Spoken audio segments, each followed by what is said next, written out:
how to send an email on Outlook. Hey everyone, welcome back to the channel. In this video I'll guide you through the steps on how you can send an email on Outlook, so make sure to watch the video till the very end. So if you'd like to send an email on Outlook, all you have to do is simply go ahead and then first of all make sure to launch the Outlook application, whether you're on mobile or whether you're on your PC. Once you open the Outlook app or your web link, all you have to do is make sure that you're logged into your account, and then you'll find this option called new email where you want to simply make sure to tap on it.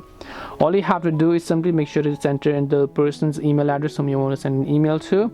Make sure to enter with subject, and now if you want though, you can actually remove this watermark that you can see here, which is not very good. So now you can simply go ahead and then basically enter your messages, whatever emails you want to send here, and after you do this you can just hit the arrow icon from the top right in order to send this email to that person.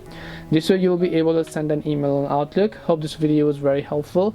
If you have got any questions, feel free to leave them down. Thank you very much for watching and see you soon in the next video.